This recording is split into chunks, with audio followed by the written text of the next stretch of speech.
Hi guys, എല്ലാവർക്കും പുതിയൊരു വീഡിയോയിലേക്ക് സ്വാഗതം. അപ്പോൾ നമ്മളിന്ന് നമ്മുടെ ചാനലിൽ ഒരു വെറൈറ്റി വീഡിയോ ആണ് ചെയ്യാൻ പോകുന്നത്. തേങ്ങാപ്പാലിൽ നമുക്ക് മാംഗോ ജ്യൂസ് എങ്ങനെ ഉണ്ടാക്കിയെടുക്കാം എന്നുള്ളൊരു വീഡിയോ ആണ്. വളരെ സിമ്പിളായിട്ട് നമുക്ക് ഉണ്ടാക്കാൻ പറ്റിയ ഒരു റെസിപ്പി തന്നെയാണ് കേട്ടോ. പിള്ളേർക്കാണെങ്കിലും വലിയവർക്കാണെങ്കിലും എല്ലാവർക്കും ഇഷ്ടപ്പെടുന്ന ഒരു ജ്യൂസാണ്. അപ്പോൾ നിങ്ങൾക്ക് ഇഷ്ടപ്പെടുകയാണെന്നുണ്ടെങ്കിൽ നിങ്ങൾ വീട്ടിലൊന്ന് ട്രൈ ചെയ്ത് നോക്കുക. നിങ്ങളുടെ അഭിപ്രായങ്ങൾ ഒന്ന് കമൻറ്റ് ചെയ്യാൻ മറക്കരുത്.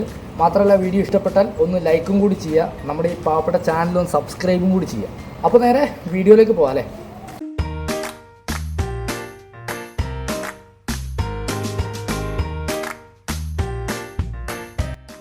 അങ്ങനെ മാംഗോ ജ്യൂസ് ഉണ്ടാക്കാനായിട്ട് വലിപ്പമുള്ള 2 മാങ്ങ നല്ലോണം തൊലി ചെത്തി കഴുകി ക്ലീനാക്കി കട്ട് ചെയ്തെടുക്കണം. എന്നിട്ട് ആളെണ്ണം നോക്കിയിട്ട് ഒരു തേങ്ങ എടുത്ത്, ഇപ്പോൾ കുറച്ച് പേർക്ക് ഉള്ളെങ്കിൽ അര തേങ്ങ മതി, ആൾക്കാർ കൂടുതലുണ്ടെങ്കിൽ ഒരു ഫുൾ തേങ്ങ നല്ലോണം ചിരണ്ടി പിഴിഞ്ഞ് പാലാക്കി എടുക്കണം. എന്നിട്ട് നമ്മുടെ മെയിൻ ആളായ നമ്മുടെ മിക്സിയുടെ ജാറിലേക്ക് അരിഞ്ഞു വെച്ച മാങ്ങയും നമ്മൾ നേരത്തെ പിഴിഞ്ഞു വെച്ച തേങ്ങാപ്പാലും ആവശ്യത്തിന് പഞ്ചസാരയും ഉപയോഗിച്ച് നല്ലോണം മിക്സിയിൽ അടിച്ചെടുക്കണം. അടി കഴിഞ്ഞാൽ നമ്മുടെ ജ്യൂസ് റെഡി. നേരെ ഗ്ലാസ്സിൽ സെർവ് ചെയ്ത് പിള്ളേർക്കോ വലിയവർക്കോ ആർക്ക് വേണമെങ്കിലും കുടിക്കാം, ഒരു കുഴപ്പമില്ല.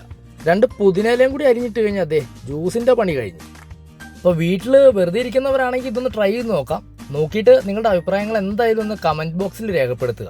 അപ്പോൾ ഇത്രയും സിമ്പിളാണെന്ന് സത്യം പറഞ്ഞാൽ ഈ ഒരു ജ്യൂസ് ഉണ്ടാക്കിയപ്പോഴാണ് മനസ്സിലായത്. ഈ റെസിപ്പി എൻ്റെ അല്ല, എൻ്റെ സ്വന്തം മുതലാളിയുടെയാണ്. സോ നിങ്ങളും വീട്ടിലൊന്ന് ട്രൈ ചെയ്ത് നോക്കുക. എന്നാൽ പിന്നെ കാണാം.